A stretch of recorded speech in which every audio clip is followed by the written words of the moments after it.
Olá pessoal, tudo bem? Aqui é o Nixon e este é o nosso vídeo resenha para tratar da obra Panorama da Dogmática Cristã de Gottfried Brakemeier. Ele é um teólogo brasileiro, luterano, e ele tem uma longa experiência na área da teologia sistemática.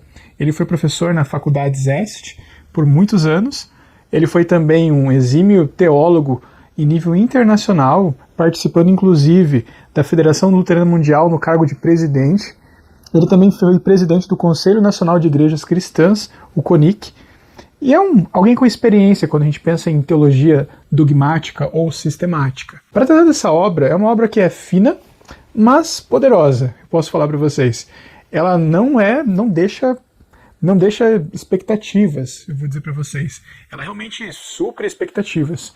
Se você está de olho numa dogmática cristã e você já observou como que os autores escreveram com muita extensão de palavras, uma quantidade imensa de páginas, talvez você até se assuste ao procurar uma dogmática. Quando você olha para essa dogmática aqui, esse panorama, é o que se propõe a ser um panorama, e te ajuda muito, viu? Este foi o primeiro livro que eu li do Brakemeier, e vou dizer para vocês que me ajudou muito, porque eu li antes de fazer o curso de teologia, antes de iniciar o curso de teologia. É um livro que ele é baseado, novamente, nas dogmáticas conhecidas da história da teologia, e ele segue um modelo de capítulos que não dá bem para a gente chamar de capítulos, mas vamos chamar aqui de capítulos para uma compreensão melhor. São 10 capítulos, ou lote, como eles chamam em latim, os lugares teológicos. São 10, então, áreas da dogmática que o Brakemeier se propõe a trabalhar. A primeira delas, que nós iremos dar uma olhada, que ele vai falar para nós, é a dogmática em si. O que é a dogmática? O que é uma doutrina da fé? E ele é bem feliz, porque ele vai categorizar o que é a dogmática, conceituar, dizendo que dogmática é a doutrina da fé. Dogmas são enunciados doutrinais. A disciplina da dogmática é desenvolvida tradicionalmente na forma de sentenças, ou esses lote, né, que eu comentei, esses lugares da teologia. Para ficar mais claro, eu vou dizer para vocês alguns dos capítulos desses lugares da teologia. A primeira seria a própria teologia em si, o discurso sobre Deus, cosmologia, antropologia, cristologia, soteriologia, pneumatologia, eclesiologia, escatologia e a obra do Trino Deus. São muitos palavrões, não é mesmo? Tem palavras que, se a gente nunca se deparou com estas palavras antes, elas assustam, não é mesmo? Mas fica tranquilo, fica tranquila.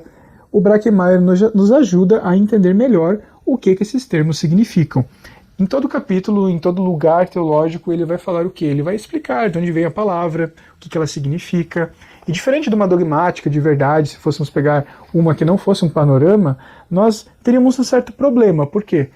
Os autores geralmente não se explicam absolutamente tudo o que estão falando. Eles pressupõem que você tem um conhecimento básico que já é suficiente para você compreender. Ou seja, os autores geralmente deixam termos em latim, termos em grego, termos em hebraico, muitas vezes transliterado, mas não explicam direito o que é. Também algumas expressões filosóficas. O Brakemeier não.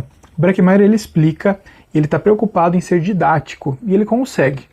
Dando continuidade então, na dogmática, a doutrina da fé, ele vai falar sobre fé. Ele vai explicar de onde vem a fé, o que é no grego pistis, ou fides em latim. Ele vai falar no sentido de confiança. Ele diz que crer é sinônimo de confiar, de acreditar, de apostar em algo.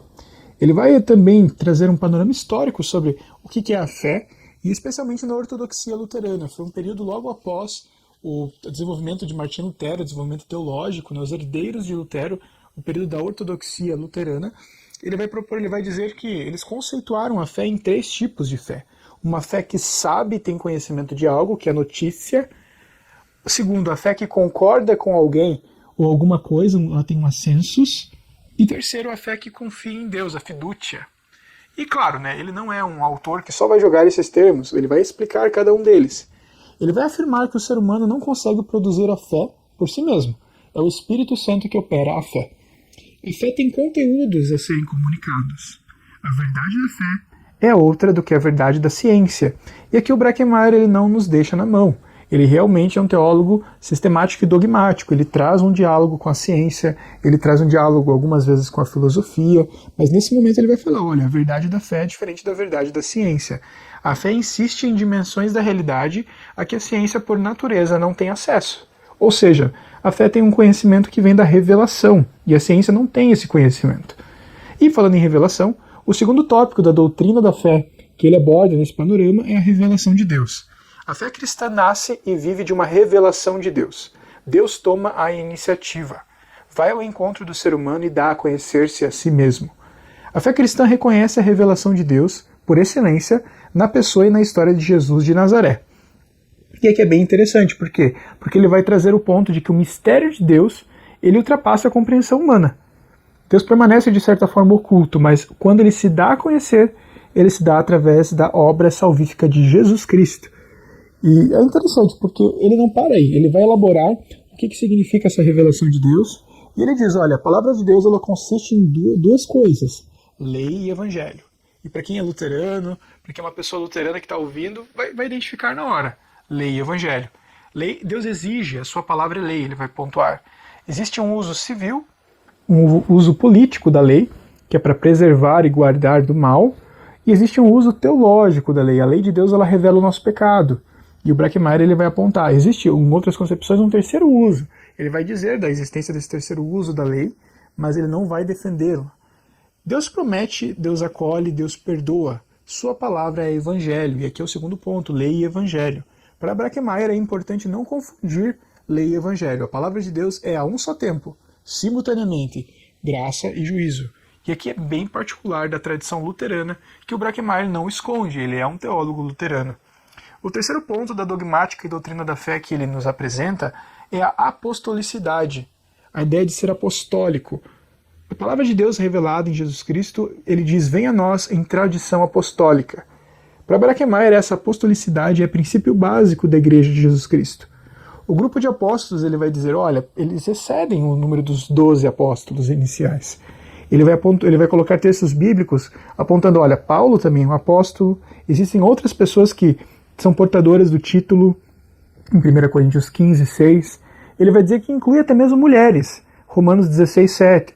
E, para Brackmeyer, as pessoas eram chamadas para serem testemunhas da ressurreição, essas pessoas que estavam próximas a Jesus. E essas pessoas que foram chamadas como mulheres, elas também foram caracterizadas como apóstolas.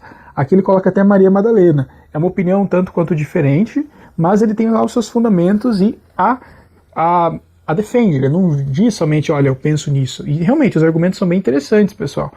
Ele continua, o Novo Testamento mostra que o número dos apóstolos empreendia um círculo maior, seja como testemunhas da trajetória terrestre de Jesus, ou seja como testemunha da ressurreição. Então ele coloca dois grupos, pessoas que acompanharam a Jesus e que foram essas que vão ter essa função apostólica, e vão ser enviadas, vão dar esse testemunho, e pessoas que viram a ressurreição. E ele não exclui as mulheres, é muito interessante.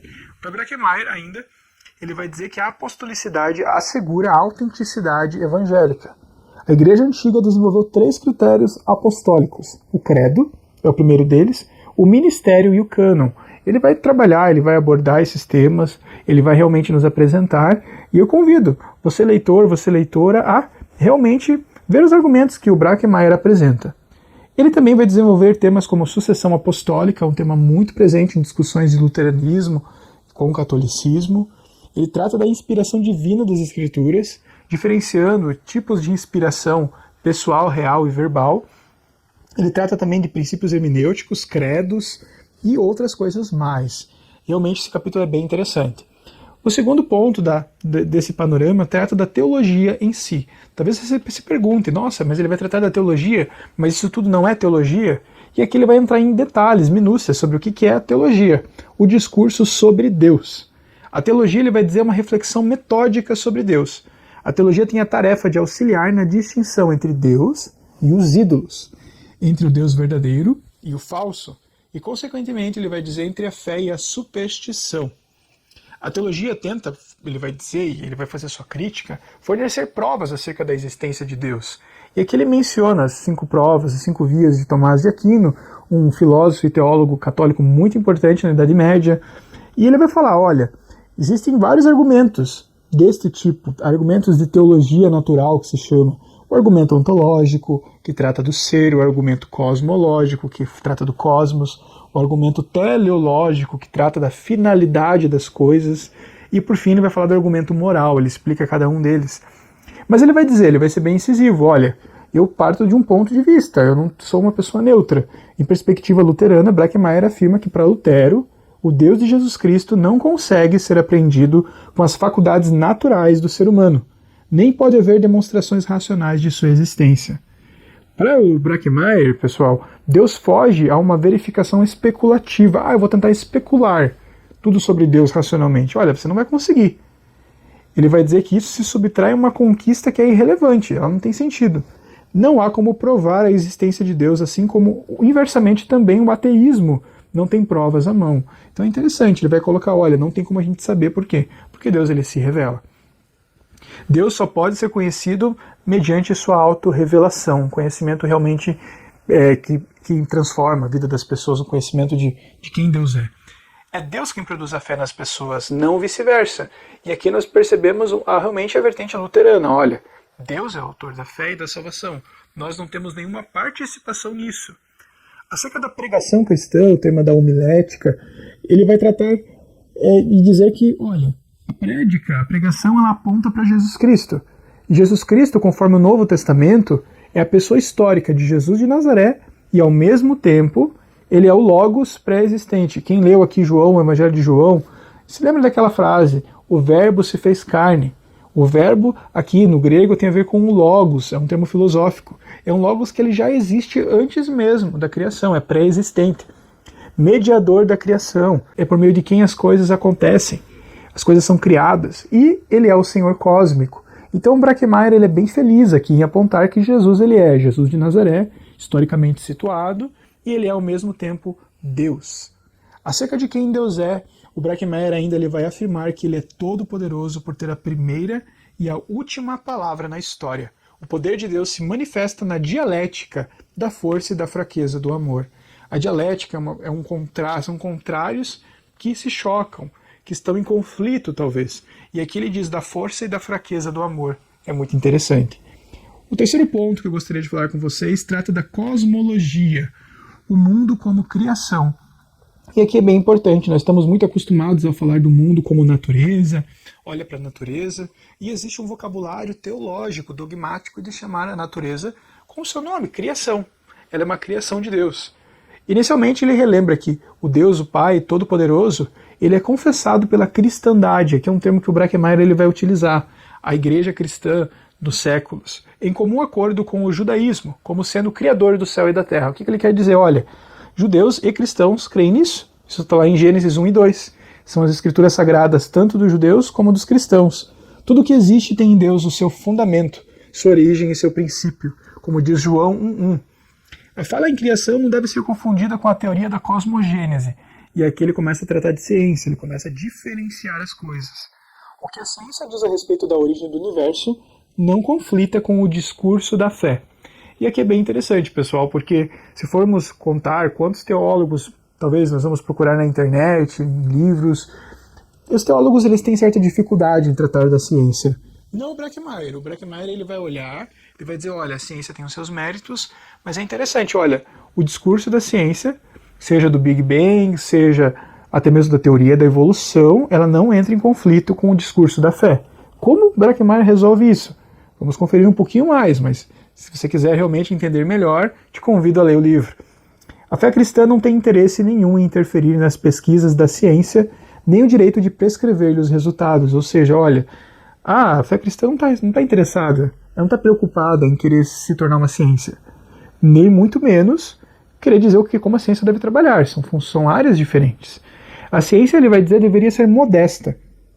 Modesta o suficiente para reconhecer os limites de seu labor. Olha, a ciência também não tem todo o poder e não entra em todos os lugares. Existem áreas que a ciência não vai entrar, que é um conhecimento que nós temos por revelação.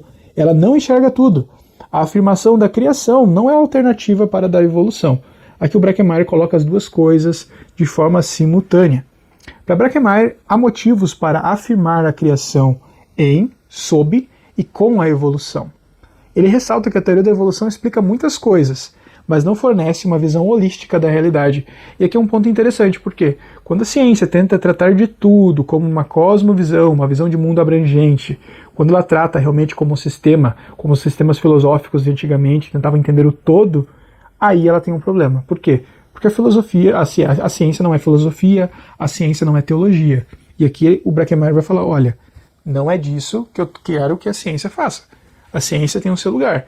Ela está errada quando ela tenta tratar o todo, uma visão holística da realidade. Por quê? Porque tem informações que nós temos pela revelação.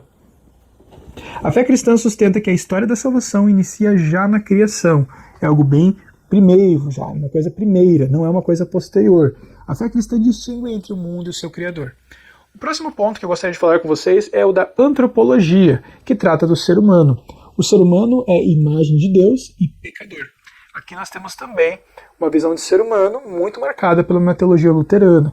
E aqui o autor ele é bem enfático. Olha, eu parto desse ponto de vista, não tem como ser neutro, eu parto desse ponto. Sem a natureza, o ser humano não tem condições de sobrevida. Ele não tem como viver de forma sozinha. Com ela, o ser humano compartilha as condições da criação, a exemplo da finitude e da limitação. O ser humano é algo especial na biosfera. O ser humano é capaz de produzir cultura, o que no reino animal tem uma prefiguração apenas rudimentar, ou seja, o ser humano consegue fazer muito mais do que os outros animais. Ele pode construir o mundo, mas ele coloca aqui, como também o pode destruir. Então é interessante, por quê? Porque o ser humano ele tem semelhanças com o restante da criação, ele é finito, ele é limitado, ele não é Deus, ele não é infinito, e o ponto também é que, olha, ele pode tanto criar, como ele pode destruir.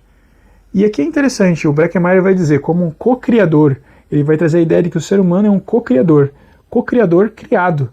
Ele é um criador que é parceiro de Deus, Deus dá ao ser humano a capacidade criativa, mas ele é criado por Deus, ele não sempre existiu, ele foi criado pelo Criador, que é Deus. O ser humano toma parte consciente e responsável da formação do mundo.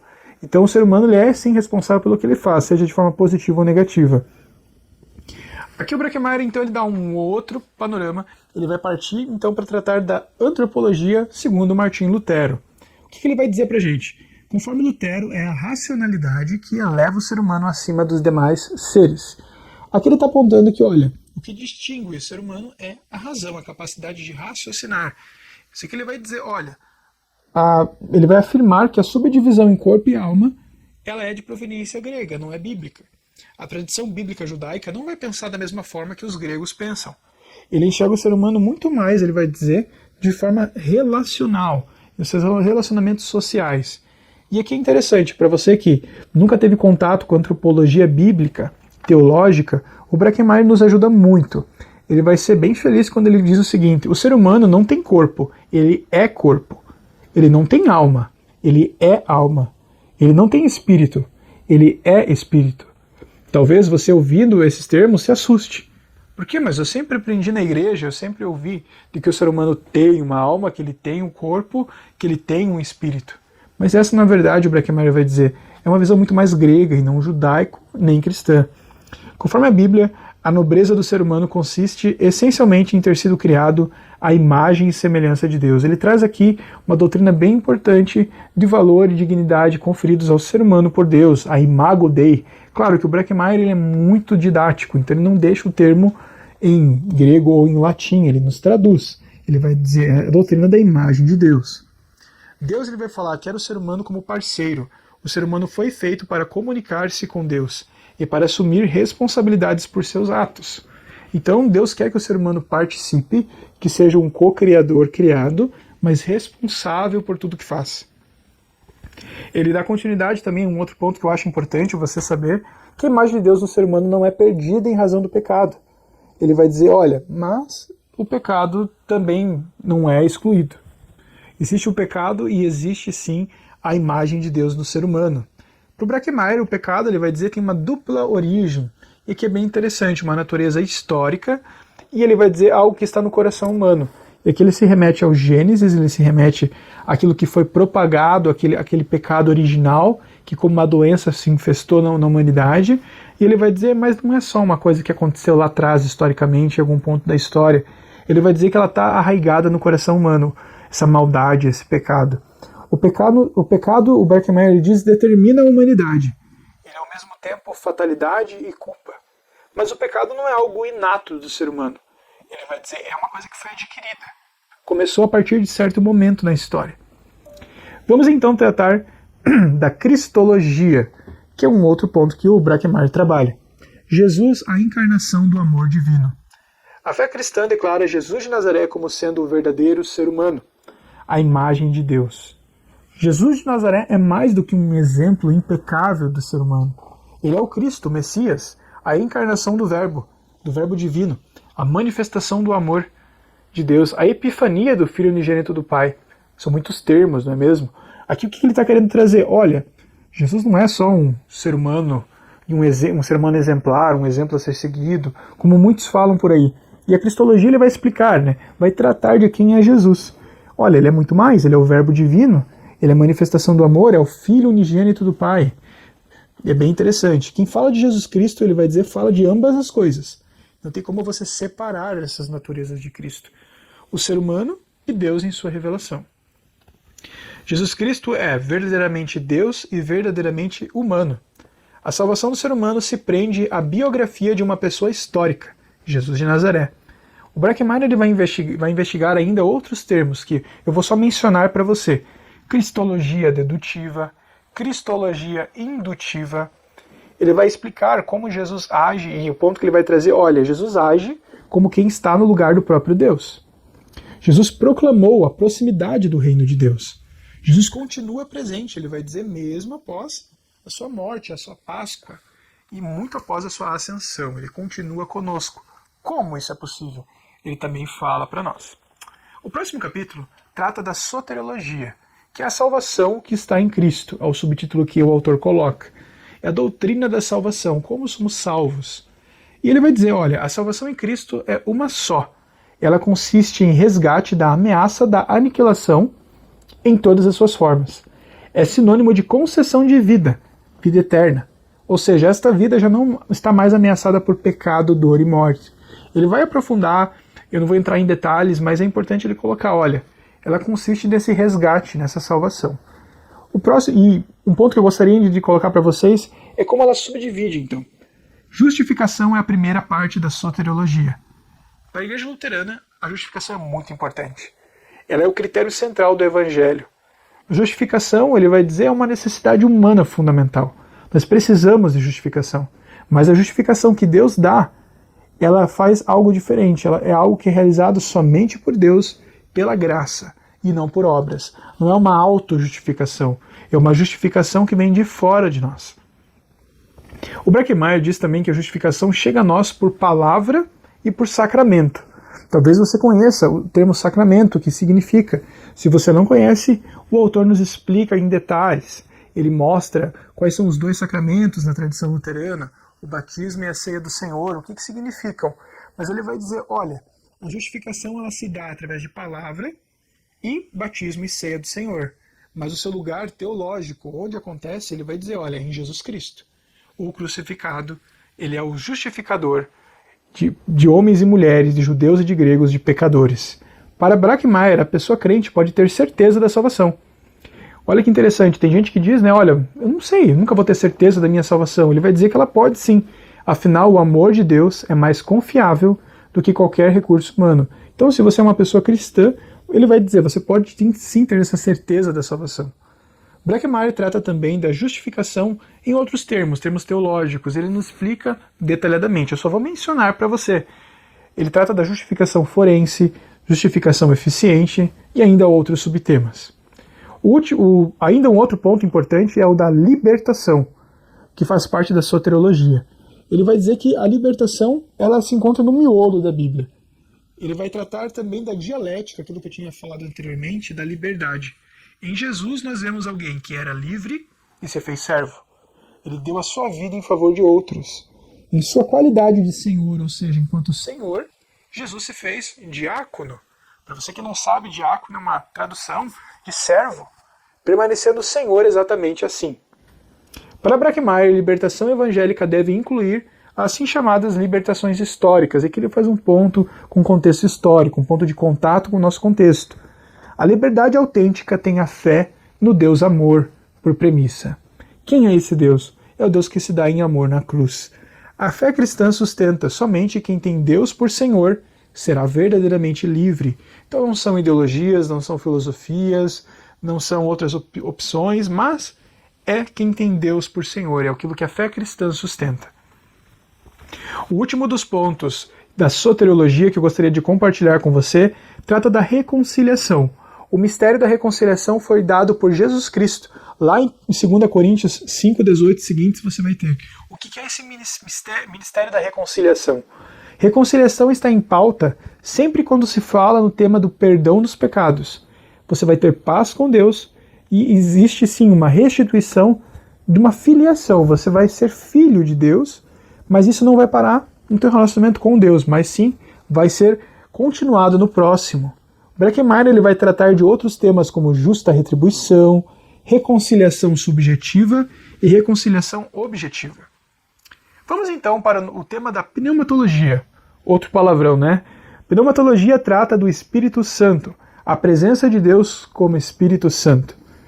Ele vai colocar, já no início, Breckenmeyer coloca, a cristandade confessa o Espírito Santo como sendo a terceira pessoa da Trindade. Então, o Espírito Santo não é uma energia, é uma coisa, ele é uma pessoa, e é uma pessoa da Trindade, de quem Deus é. O Espírito, ele vai dizer, ele é dinamis. É um termo grego que ele vai ser traduzido por poder, criatividade. E Deus é Espírito por excelência, ele é esse Espírito Santo. Só que o Breckenmeyer é interessante, porque ele diz, olha, não pense você que existe somente o Espírito Santo, existem outros espíritos. E ele vai nos falar do espírito humano, espíritos imundos, demoníacos e até de Satanás. E é interessante identificar o Espírito Santo em meio a essas legiões de demais espíritos. Como que a gente consegue dizer que é o Espírito Santo e o que não é o Espírito Santo? E ele vai pontuar, olha, o Espírito Santo, ele é o Espírito da verdade, ele é o Espírito do amor, ele é o Espírito da vida. O Espírito Santo, ele vai dizer, procede do Pai e do Filho. Não se pode entender o Espírito Santo isolado de Jesus Cristo. A obra do Espírito Santo, ela consiste no despertar da fé, o amor e a esperança nas pessoas. Ele nos dá orientações e conhecimento e nos educa e nos concede aquilo que é chamado de novidade de vida. O Breckenmeyer ainda coloca, que eu gostaria de dizer para vocês, o ponto de que o Espírito Santo ele congrega e convoca a cristandade na Terra, ou seja, a igreja. O Espírito Santo promove a santificação. Ele distribui carismas, dons. E entre esses dons ele vai dizer, olha, existem alguns dons que são de natureza estática. Eles não são dons como o dom da liderança, por exemplo, o dom da hospitalidade, são dons realmente sobrenaturais. E aqui ele vai falar de dons da glossolalia, de falar em línguas. Ele vai abordar esses temas tão presentes no nosso evangelicalismo brasileiro. Então é interessante para realmente dialogar com o evangelicalismo brasileiro, com o pentecostalismo, de uma perspectiva luterana. O Espírito Santo, ele vai dizer, ele provoca o testemunho. Ele é o verdadeiro veículo de Deus para nós. E esse veículo, o Espírito Santo, ele é tido em palavra escrita e falada. Como assim? Como que nós temos segurança de que o Espírito Santo está falando? Através da palavra de Deus, da Bíblia. O mais importante, ele vai colocar que a principal, a importante mediação desse Espírito Santo é o testemunho das pessoas batizadas. O testemunhar a fé, a vida de Cristo em nós, aquilo que lá em Pentecostes aconteceu, o Espírito que gera esse testemunho. Ele vai dizer que é o mais importante. Por fim, ele conclui, eu diria, o ponto de que o Espírito Santo ele cria novidade neste mundo. Ele está presente nessa novidade no mundo. O ponto seguinte que eu gostaria de tratar é o da eclesiologia. A comunhão dos santos, é a doutrina da igreja, como que nós compreendemos a igreja cristã. E ele vai colocar alguns pontos que eu acho interessante mostrar para vocês. O primeiro deles é a natureza e a missão da igreja. Ele vai dizer que da atuação, da crucificação e da ressurreição de Jesus nasce uma comunidade, que veio a ser chamada de igreja. Ele vai tratar o ponto de que, olha, existe no início uma emancipação da concepção judaica, e não foi fácil. Para se tratar de igreja cristã, ela não continuou sendo judaica, ela teve uma mistura. Foi a mistura dos gentios, de outros povos que não eram judeus. Ele apresenta o termo grego eclésia, ou eclesia, e ele vai explicar esse termo. Onde surge esse termo? No mundo secular grego. E como que os cristãos, os discípulos de Jesus, absorvem esse termo? Para Brackmeyer, hoje em dia, se costuma fazer uma diferenciação entre igreja e comunidade. Comunidade é a igreja local, enquanto igreja é o conjunto dessas comunidades espalhadas em um território maior. Você, talvez, assim como eu, chama a sua igreja local de comunidade. Isso é muito do luterano, e aqui ele vai tratar de onde que vem isso. A comunidade é sempre a representação da igreja universal em determinado lugar. E aqui ele retoma o ponto da pneumatologia. A igreja cristã foi criada pelo Espírito Santo, mas Deus preparou o surgimento dessa eclesia durante a história de Deus com Israel. Então ele retoma a história da salvação lá desde Abraão, é bem interessante. A igreja ela é chamada a testemunhar o reino de Deus.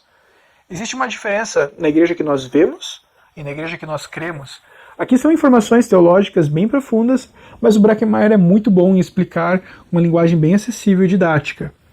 Ele vai tratar ainda de outros temas da eclesiologia, ele vai pontuar algo bem interessante, bem luterano, que a igreja ela é simultaneamente, ao mesmo tempo, santa e profana, justa e pecadora.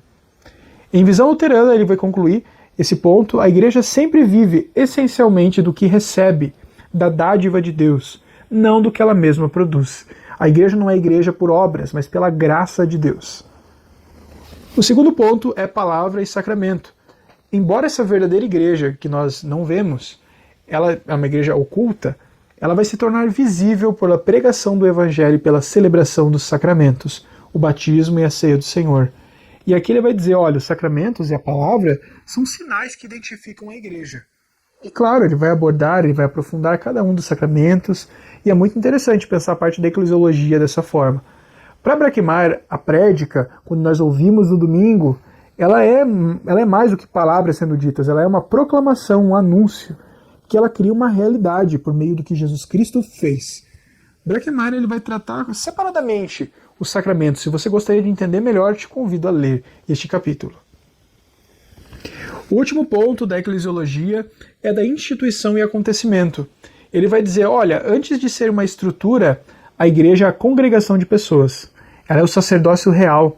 Brackmeyer ele vai tratar o ministério eclesiástico, o tema da ordenação e também do sacerdócio geral. Como que isso se relaciona na igreja? É realmente bem interessante.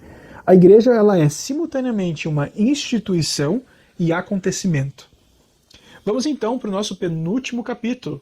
Escatologia, a nova criação. Escatologia é um daqueles temas da teologia que são muito difíceis de entender. É realmente difícil compreender, por exemplo, o que diz a linguagem de Apocalipse.